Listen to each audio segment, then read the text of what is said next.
Maintenant que vous avez paramétré correctement donc le point de vente Odoo, venons-en à quelques petites fonctionnalités avancées. Donc nous allons voir ici dans cette formation donc comment générer des factures automatiquement depuis le point de vente, comment gérer le contrôle caisse, c'est-à-dire donc indiquer un solde du départ et puis vérifier donc à la fin de la journée ou à la fin de la session donc que la caisse correspond. Et également aussi donc comment créer et gérer une politique de retour. Alors commençons par la facturation. Donc je vais configurer donc ça dans le module point de vente. Donc dans configuration, point de vente. Donc j'édite ici le point de vente qui m'intéresse, donc formation. Et je viens sur modifier. Alors, dans tout ce qui est facture et reçu, donc je viens ici activer donc le module facturation. Ne pas oublier évidemment d'indiquer correctement donc le journal donc dans lequel vont être notées donc les factures. Donc ici dans mon cas c'est les factures donc clients. Je viens ici donc sauvegarder et puis on va voir à présent ce que ça donne donc dans point de vente.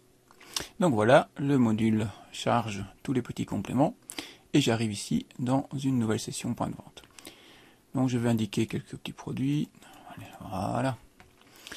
Alors je vais indiquer ici un nom de client pour pouvoir rédiger la facture. Donc je vais prendre ici Monsieur Dupont Albert. Donc je viens de définir.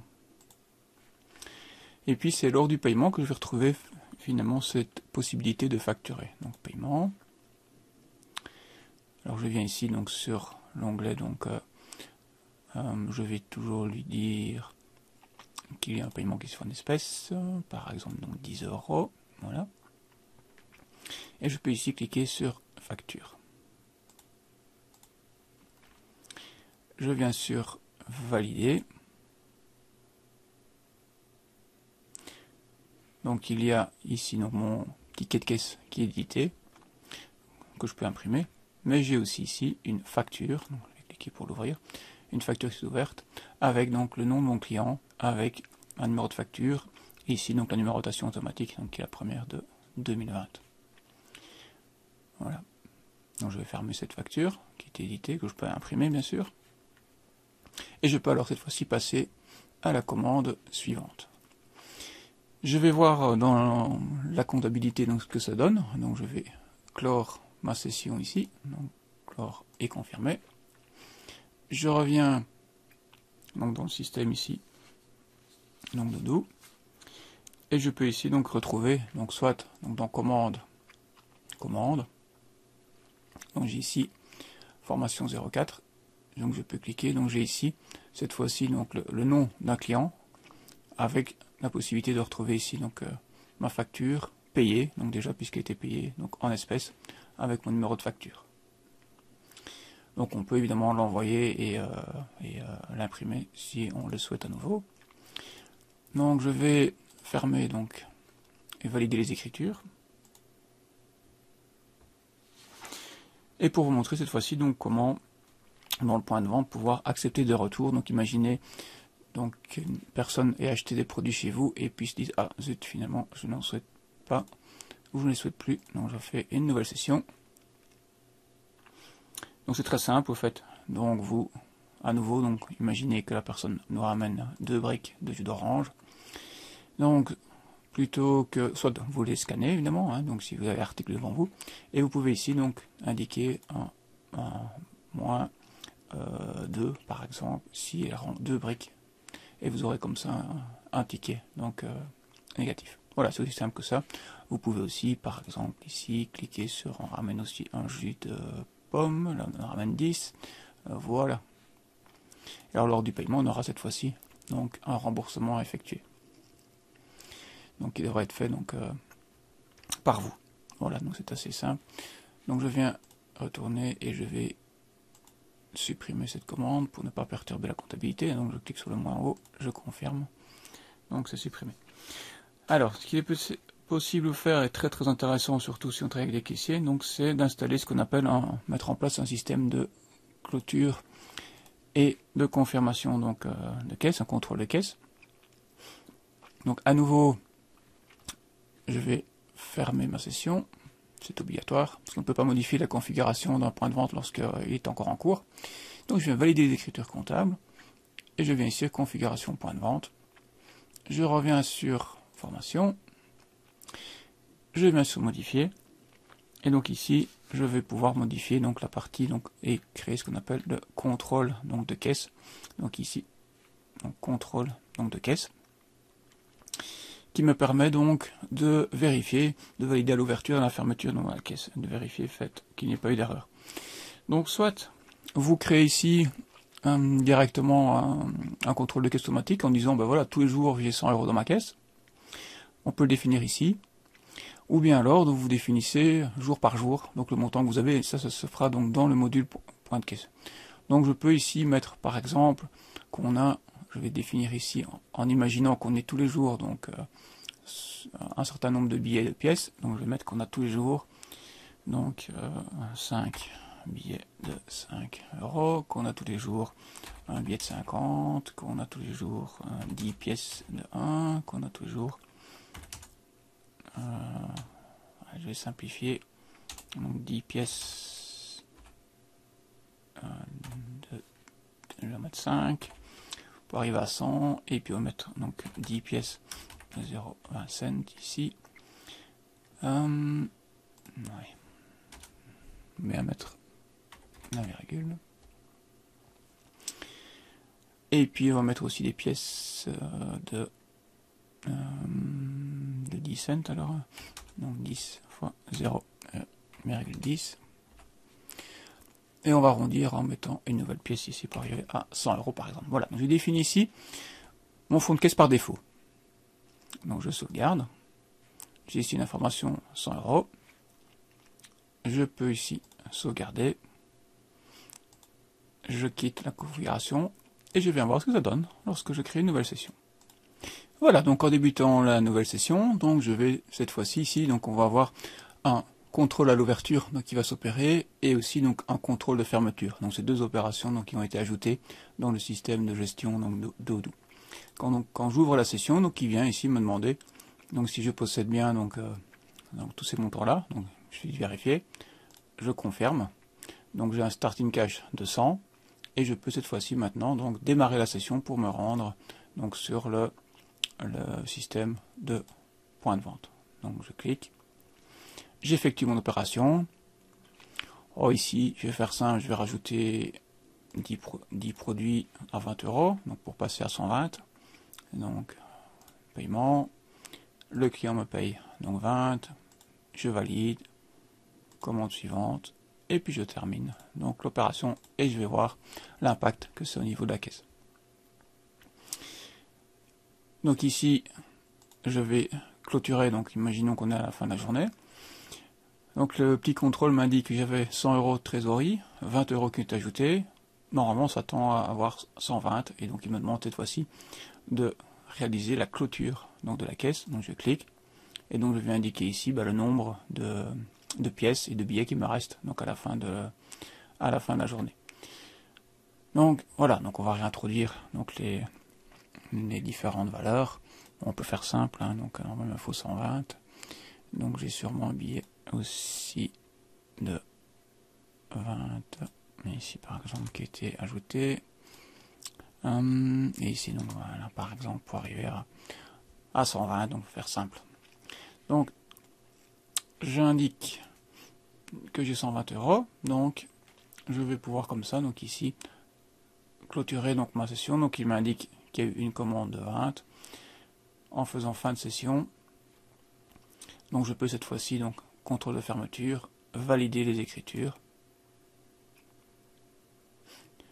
Et si je reprends donc ma session le lendemain, ou si un autre caissier arrive, donc on a un solde cette fois-ci de trésorerie donc de 120. Et tout ça donc a été donc pré-enregistré et sauvegardé. Donc c'est ça qui est intéressant.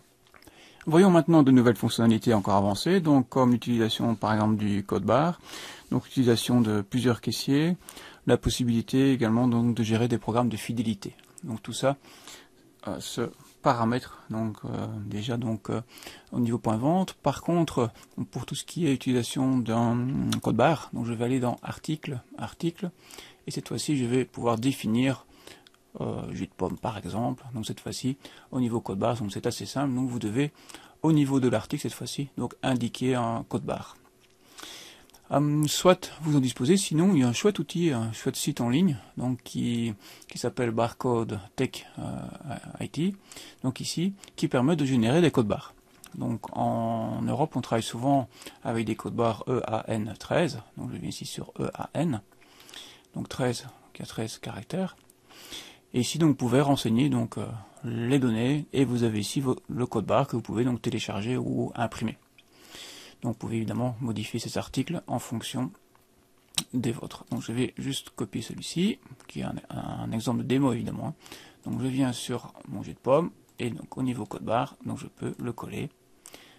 Et voilà, simplement, donc dorénavant, si j'utilise mon lecteur de code barre dans le point de vente, donc il va reconnaître ceci comme un code barre, et il va l'attribuer automatiquement à jet de pomme. Donc c'est très simple. Voilà.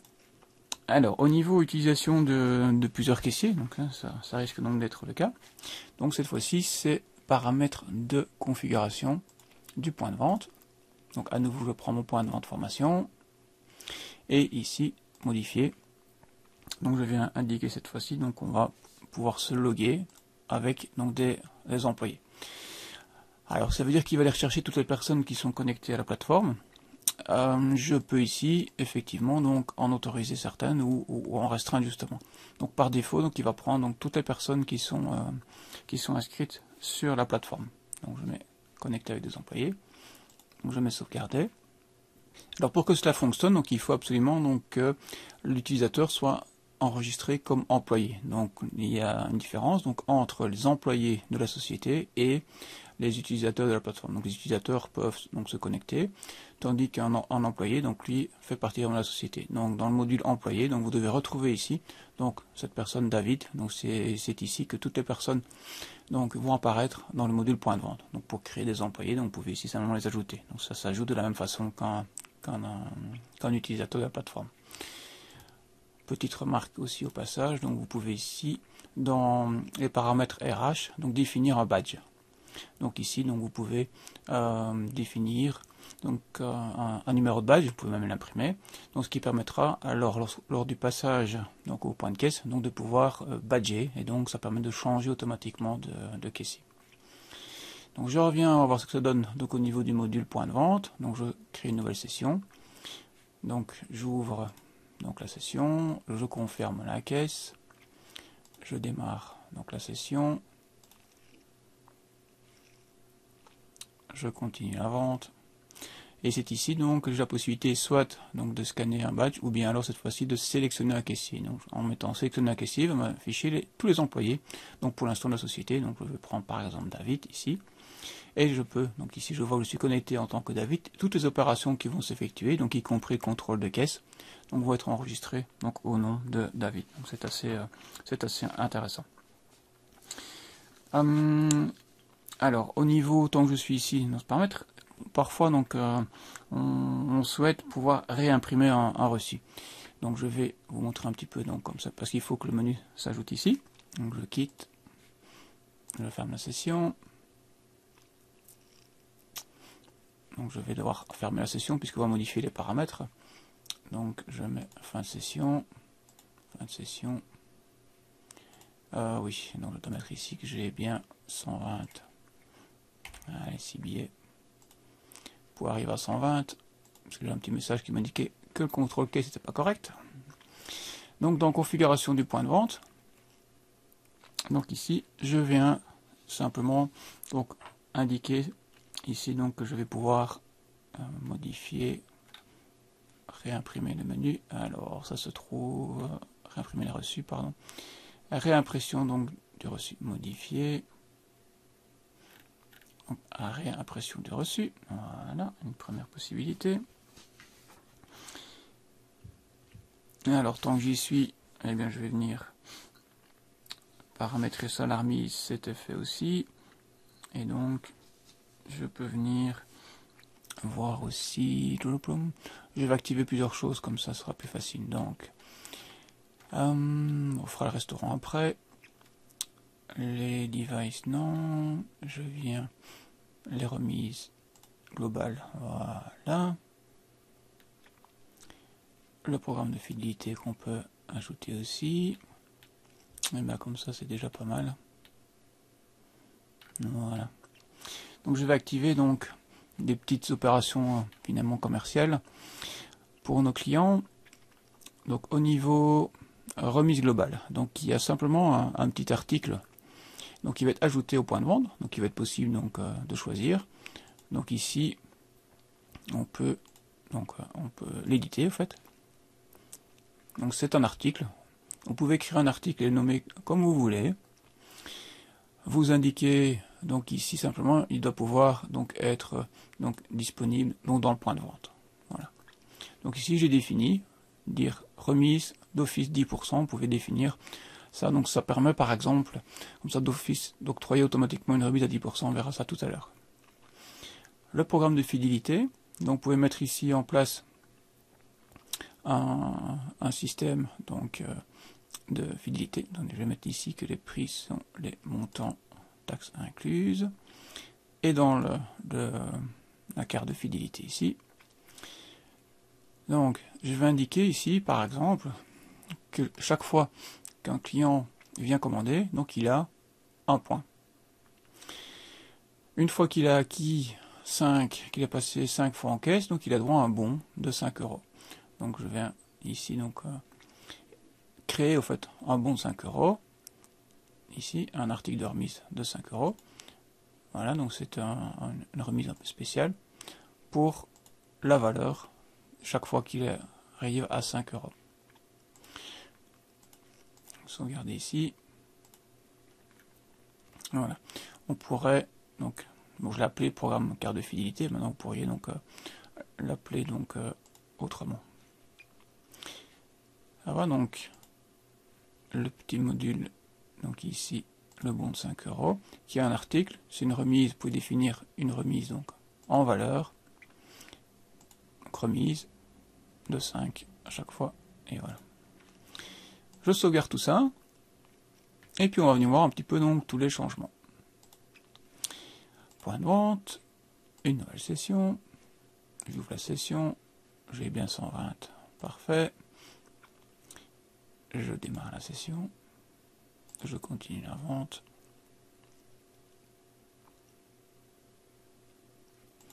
je me choisis en tant que caissier et puis on est parti ici.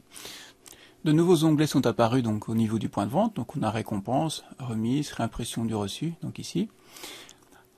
Alors, il est possible au niveau des remises donc d'appliquer soit une remise manuelle en cliquant ici, ou bien une remise donc automatique. On va voir comment ça fonctionne. Donc je prends donc 2 articles ici, et je peux ici cliquer et dire voilà, tiens, j'accorde une remise allez, de 20% parce que l'article est défectué. Donc en cliquant ici sur remise 20, automatiquement donc il y a 20% donc de remise qui apparaît sur les 4 €.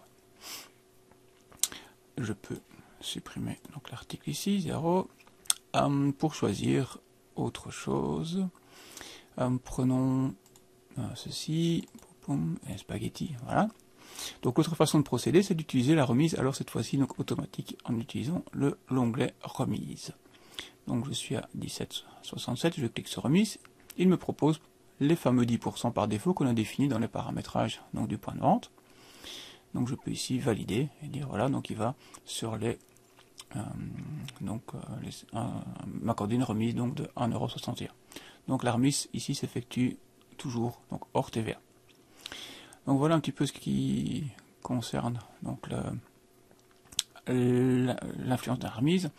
Alors si je passe donc je vais noter un client, donc ici mon fameux client Durand, je définis, donc je dis qu'il achète et qu'il paye 16 €, je valide, voilà j'ai mon ticket ici que je peux imprimer, et puis je vais passer à la commande suivante. La commande suivante, donc j'arrive ici, puis je voudrais réimprimer le ticket, je peux cliquer sur réimpression du reçu, et je retrouve cette fois-ci, donc pour Durand, donc mon fameux, avec mon système de carte de fidélité qui est noté ici en dessous, qui apparaît. Je peux cette fois-ci imprimer donc la facture ou le ticket, donc grâce au bouton donc, qui a été rajouté là.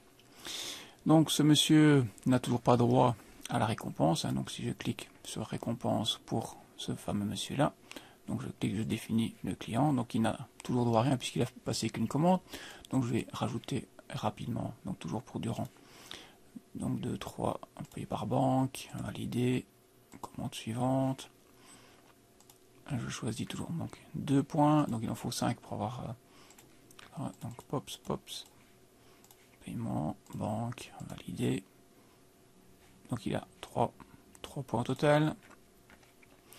Donc si vous ne savez pas, vous cliquez, vous avez chaque fois la situation donc, du client. 3 points, ok. Ah, donc ici aussi j'ai l'indication, donc il a plus 1 point, donc il va arriver à 4. Donc on n'a toujours pas droit à la récompense. Donc il n'y a pas de récompense disponible pour l'instant. Ok, donc paiement, 30 €, 50, validé. Donc il aura 4. Commande suivante, le fameux client, ici Durand, définir, hops. Donc il va arriver à 5, récompense, donc toujours pas. Il paye en espèces 10 €, on valide. Voilà. Donc cette fois-ci, donc ce cher monsieur a atteint les 5 points, on définit. Voilà, donc une fois que ce cher monsieur donc, va passer commande, donc ici, voilà. Donc j'ai droit cette fois-ci donc à, donc je prends 3 articles, 6 €. Donc il a droit à une récompense donc de 5 €, donc son fameux bon de réduction donc qui est appliqué et validé. Donc au niveau du paiement, il n'y a plus que 1 € effectivement donc à payer. Voilà, donc ça c'était pour le fameux système de réduction donc sur la récompense, la remise. Et bien voilà, comme ça je pense qu'on a un petit peu fait le tour donc au niveau des récompenses. Donc il y a plein de possibilités. Donc il n'y a pas que des bons de réduction, vous pouvez accorder donc des points en fonction des articles achetés, etc. Donc c'est vraiment très performant.